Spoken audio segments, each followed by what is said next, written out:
My mother-in-law verbally slapped me by demanding a paternity test, and my husband didn't defend me, so I'm slapping back by deleting the fetus and divorcing him. I came to this sub because I want to tell this to somebody, and it seems that I can only keep it to myself. I cried for several hours. I'm very scared and tired, so I think I will be rambling. I just want to put this somewhere, and my husband and his family don't know English, so this place makes me feel safe. I learned that I am pregnant this morning. I don't know how long it has been. I told my husband the moment I found out. He was happy. He told me he was glad. He was very happy. When he left to meet his parents, I opened my door today to my mother-in-law and him. He did not tell me she would come, and he knows I don't do well with unannounced visitors, especially of that importance. It was her second or third time in our apartment, but she acted like it was hers. She ordered me to sit, and I felt so anxious. My heart was beating so fast. It all felt so unsafe. I kept looking at my husband, but he never looked me in the eyes. He was looking at the floor, or at his hands. His mother demanded a paternity test right after congratulating me. It felt so awful. She didn't say anything rude or bad, but it felt like she did. It felt like she was calling me a SLT. I was shocked, and I kept trying to get my husband to look at me, but he would not. She noticed and ordered me to look at her, saying that her son would not help me. It felt so scary. She started to threaten me with the lawyers who are friends of their family. She told me that if I was smart, I would go with her to the clinic tomorrow, and this would all be over with. It felt so awful, like I was completely at the mercy of this woman. It felt like she could just grab me and put her hands inside me herself, and my husband would not protect me. And the most disgusting part of all, it felt like she somehow did that. It felt like she somehow put her hands inside me and tainted whatever was there. Whatever I felt for my husband died at that moment. After the shock and the fear, I felt disgust for him. I felt sick sitting there. He looked so disgusting and pathetic sitting there, silent, not protecting me. It felt disgusting that I ever let him touch me, that I let him do this to me. It felt like all the love I had for him was tainted too. All I managed to say was that I needed time to decide. She told me there was nothing to decide. I told her that I was shocked and needed time. She said this was exactly what she was afraid of hearing, and that it was all very clear to her. It felt like I was going to throw up. I wanted to cry so badly and my voice was shaking, but I didn't cry. She said she was sorry it had to be this way, but she gave me 3 days. My husband stood up to see her out, not saying a word to me. He went to walk her to her car, and I was left alone. I immediately cried. I felt so scared. I felt like they could barge in and just take it out of me if they wanted, like they thought so little of me. Did my husband always think I was cheating, or did she? Did they always look at me and think I was unfaithful? Several times I tried to throw up because I was crying so hard. Why didn't my husband protect me? This is not who I married.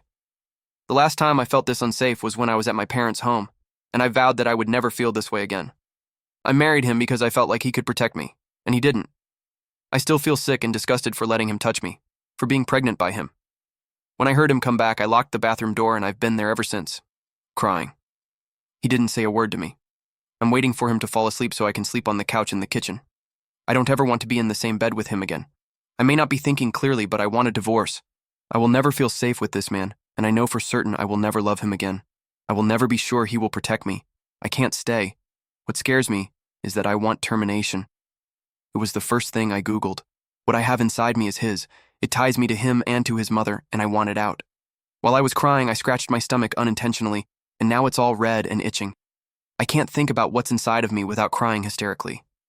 I want out. I want to be safe. It's strange and cruel, but I don't feel bad for wanting a divorce. I will lose the future I wanted and all my friends, and I will have to start all over again. But I did it once when I left my parents' house, and I will do it again. I feel nothing towards what's inside of me. It reminds me of his mother, and it scares me. I want it out. I never thought about termination before, and I've never been around pregnant people much. Right now I don't feel anything, but writing this post helped me calm down, and I sort of have a plan now. I don't know if I should move out first or go to a doctor first. I'm afraid they'll lock me up if they find out. For some reason, this reminds me of the time I left my parents, and my head feels clear. I'm not as panicked anymore, and I mostly feel numb, but I was crying a lot earlier. I guess that's all. I want to sleep, and I need to go to work tomorrow. I think that's good because it gives me an excuse to be out of the flat. I don't feel safe here. Thank you for listening. I have no friends to tell this to. Update 2 days later. Hello everyone. First of all, I want to say thank you to everybody. I have never received so many comments and messages in my life. It doesn't feel real. So many people have been worrying about me and offering their advice, and it really helped me because I have felt very alone. So I wanted to say thank you and apologize for taking so much time and not replying to everyone. To save time for all the people worried about me, I'm okay. I'm still living with my husband, but I sleep on the couch. I am pregnant in week 7 or 8. I have talked with my husband, but nothing useful came out of it. I have decided to divorce him. I'm looking for flats, but not making any active moves yet. We will go to the clinic on Friday to give samples for a paternity test. I am still unsure about a termination. I feel very numb. In short, that's how the situation is. That is all. I didn't tell him about the divorce or my thoughts on termination. I don't feel safe doing that. I received many comments urging me to play along, and that's what I've decided to do. I have a lot of experience with that. We went to bed, and he asked me to come back to the bedroom, or for me to stay there and he would take the couch. But sleeping in our bed feels disgusting, so I declined. I heard him speaking on the phone to his mother, but I couldn't make out the words. The next morning, I decided not to read any comments so I could have some time to myself. I wanted to use the day to understand how I feel about being pregnant. Sadly, I feel nothing. I felt nothing even at my appointment. Nothing felt real, whether at the clinic or at home, like it was happening to someone else. The doctor gave me recommendations, a list of medications, diet restrictions, and a list of other doctors I need to see, but all of it seemed very alien to me, like it's all part of a pretend game. I don't think what I'm feeling is normal, but it's helping me keep a clear mind, so I'm not worried about it. I've decided to give my husband until Monday to do something, to apologize or to talk to me, anything really. If he doesn't, I will definitely divorce him. As for the baby, I won't do anything about it until I move out. I've already missed the window for a termination via injection, so anything now would be invasive. I don't really feel anything about being pregnant, so I'll wait and see if that changes. That's the plan. My husband's mother still makes me nervous. Whenever I think about seeing her again, I feel scared. However, when I talked to my husband, he seemed very certain that he can keep her away until we get the results, so I'm not sure if my fears are reasonable. I don't know what else to say. I want to thank everyone again for their support and advice. It really helped me, especially since all my friends are his friends, so I couldn't tell anyone. Seeing so much support gave me courage. Thank you. Second update 1 month later. Hello everyone. This is an update to my post, which is almost a month old now. As always, I wanted to say thank you for all the support and apologize for not updating sooner. My update was deleted, but things just kept happening every day, and I was too exhausted to rewrite it. The main reason was not only the family drama, but also my job. My boss didn't give me even 1 day off, so I had to do everything in the evenings or on weekends, which took a lot of time. December is a busy time in my line of work, so I often worked after hours. In short, I'm no longer pregnant. I live in my own, very expensive apartment, but I am not legally divorced yet. I lost all my friends, don't really have anyone, but I am okay. I don't want this to be long, so I won't repeat what I wrote in the deleted update. Writing down all that has happened feels like an impossible task, so please forgive me if it feels like some details are missing. In short, I decided to stay with my husband and play along until I could find a new flat and get a paternity test done. Many people asked if I cheated and got pregnant. I think it's a fair question for them to ask since they don't know me and I hadn't mentioned it in the post. This post was more of a way for me to collect my thoughts and feel like I'm telling my story to a friend, so I didn't think to include every detail. I didn't expect so many people would read it. So, to answer that question, no, I have not cheated. My husband was my first and only partner. That's why it felt so disgusting not to receive any comment or reaction from him, because he knows this. I fear this will be long, but there aren't many interesting things happening, so you can stop reading if you were worried about me. I'm okay, thank you. Now, the first thing I have to say is that I feel strange. I don't really feel anything from the moment I woke up on Monday until now. I felt very numb, nothing feels real. There was a brief moment of emotion when I talked to my husband, but it passed quickly. It doesn't feel right, but I feel okay. It's like I'm a robot doing work and house chores on autopilot. I think that's a good thing, maybe it's because I've cried so much. My husband didn't leave the bedroom on Monday morning. He can work from home whenever he wants, so I think he decided to do that. I found myself quickly falling back into an old routine I had as a teenager. I would wake up and try to be as quiet as if I didn't exist, so I wouldn't disturb anyone. It didn't feel right to be experiencing the same thing all these years later as an adult, but I couldn't make myself act differently. So I left for work quietly without saying a word. I received a lot of support on the train reading your comments. Thank you for that. I kept reading while at work, researching clinics and paternity tests. Many of your comments were very helpful, and I used them to make a plan for myself. Around noon on Monday, I started receiving comments from people asking me not to end the pregnancy. Many said that I was experiencing a trauma response and wasn't thinking clearly. When I went to the ladies' room at work, I would place my hands on my belly and try to feel something, but I felt as numb as ever. I don't really feel anything except a slight sense of disgust when I think about this pregnancy, and I'm sorry for that. I also looked at apartments because while I feel numb, I still feel very strongly that I want a divorce, or at least a safe place that is mine alone. I can afford to move out now, and I can even afford to live on my own.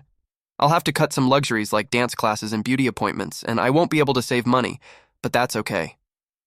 I think the reason I felt so panicked about leaving was because when I left my parents, I had nothing, no money, no job, no diploma. I had to live with 3 other people in a small apartment, and I still didn't have enough money for food. Realizing that I can live somewhat comfortably on my own money has helped me calm down, and now I feel more at ease, even about the divorce. For now, my plan is to move out after we give the samples for the paternity test. I'll probably have to wait until Monday or next Tuesday for my husband to go to the office so I can pack my things. I also received messages about my response being traumatic, that my husband is also a victim, and that my view of him is sexist, basically telling me we need to talk. I was planning to talk to him anyway, but those comments helped me formulate what I needed to say. I'm sorry, but I feel too tired to recreate the conversation in detail, so I'll keep it short. 1. I asked him if he thought I cheated. He said not initially, but my reaction to his mother made him think I had. I told him I reacted that way because I was scared. He said there was nothing to be scared of. We argued, but it went nowhere. 2. I asked him why he didn't protect me and why he just let her in. In short, I found out that she pays for this flat. Basically, she funds it. I didn't know that, so she felt she had every right to just come in. I won't lie, that made me feel very unsafe, and I still do. But I've committed to my plan, and I will go through with it. Again, he didn't think his mother was scary or threatening, and we argued about that pointlessly. 3. Because of these pointless arguments and due to people in the comments saying my expectations of him were unreasonable, I told him everything I thought about our situation, how I see our responsibilities to each other, and my history of abuse. I actually wrote it down beforehand because I intended to have this conversation later, but it was the only moment when I didn't feel numb. I felt angry, so I told him then. He didn't really respond, except for when I mentioned his mother, saying she wasn't abusive. He looked very tired. 4. I told him my terms. I agreed to the test, but I don't want to see his mother. I don't want to be alone with her. I don't want her in this flat. We will go to all the appointments together, just us. We, my husband and I, had a conversation. He refused to admit that his mother did anything wrong, told me I acted guilty, and I found out that our flat had been paid for by his mother. My husband makes good money and can afford this flat. He agreed to let his mother pay for it so he could have more money for fun. It made me feel very unsafe and lied to. My husband promised me that I would never see his mother again, but he lied to me. We had one visit to the doctor with just me and my husband. When I arrived at the clinic to get the test done, my husband wasn't there, but his mother was. I feel ashamed remembering that I couldn't control my emotions at all. I called, crying, and he said he didn't break his promise because it wasn't a doctor's visit, they would just take our blood. He was late to his appointment, so I was alone with his mother in the room, crying the whole time. The nurses treated me badly, not talking to me, only to her, and making faces when I made noises. Looking back, I see why they did that. It probably looked like I was a young and stupid girl who cheated and was now paying for her choices based on the way I acted. But I couldn't do anything about it. I had another episode where I had no thoughts, only panic, and couldn't control my emotions. Later, I found out that his mother paid for the test as well. I still don't know why, since he has enough money. After taking me home, he told me that I acted very inappropriately and that he feels ashamed because he can't invite his mother home. He also told me that my behavior makes him feel like he doesn't want to stay married to me. Now I feel even thankful for this comment. It snapped me out of my panic state. I felt a lot of shame for wanting a divorce, but this helped me understand that it is the right thing to do. In my last update, I wrote about how it felt like I wasn't fully there and that all of this was happening to someone else. People told me that I am dissociating. This state caused me to make mistakes at work, so I couldn't get a day off. But to be honest, I would rather stay dissociated because it is better than being constantly panicked and anxious, which has been happening to me over the past few weeks. I thought that when my husband and his mother got the results, they would leave me alone, but I was wrong. When they learned that I had been faithful, things got so much worse. His mother basically moved in with us, and it was hell. She was texting and calling me all the time, demanding to know when I would be home.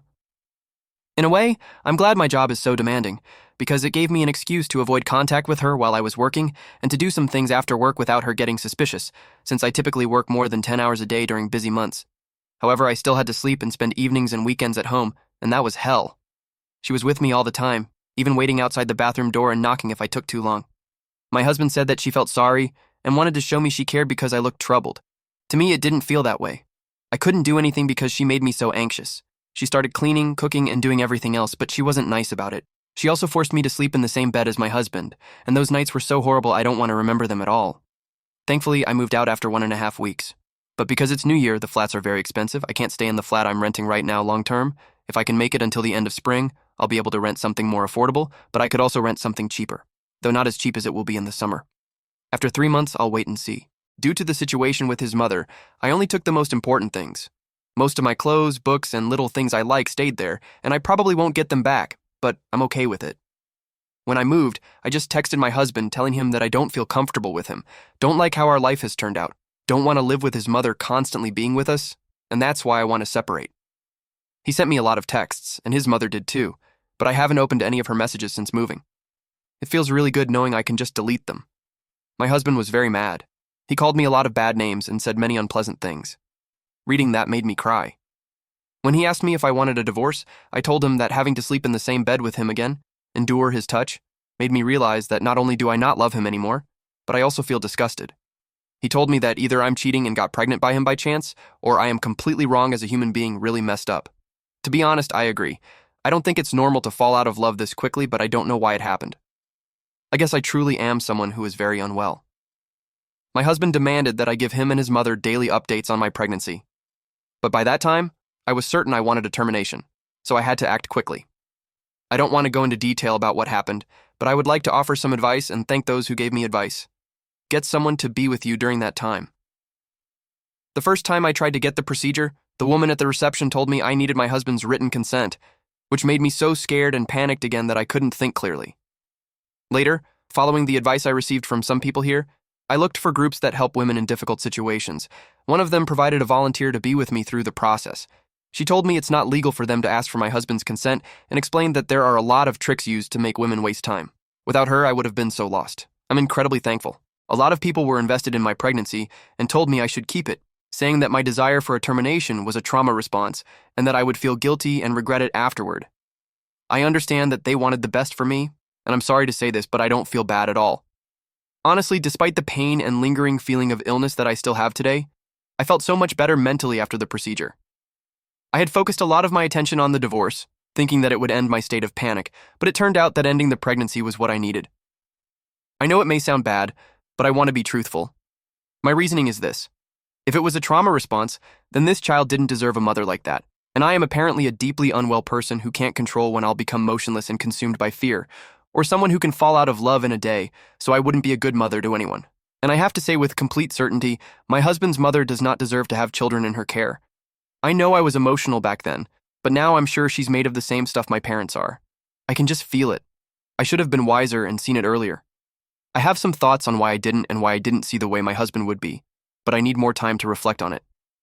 I texted my husband I'm no longer pregnant, and for now I am ignoring his calls and texts. I just can't deal with that. As I mentioned, all my friends are his friends, and his mother announced my pregnancy on her Instagram without my permission, so they all knew. They probably know by now that I ended it. Some of our friends, mostly women, reached out to me after I moved and offered support, but nobody is texting me now, and 2 of them have unfollowed me on Instagram. I knew this would happen, and I'm okay with it. I've never really had friends. I was always a bit of a weird person. Still, having people to talk to and hang out with was nice, and it makes me sad to think about what they must think of me now. But these are not my friends, so I have to move on. That's all I have on my mind for now. I've probably forgotten something again. I'm mostly in bed today trying to get better because I have to work next week, including overtime. Thank you again for all your well wishes and advice. You've helped me through all of this, and I didn't feel so alone. I wish you all happy holidays, and I hope yours are nice, fun, and that you spend them the way you want to.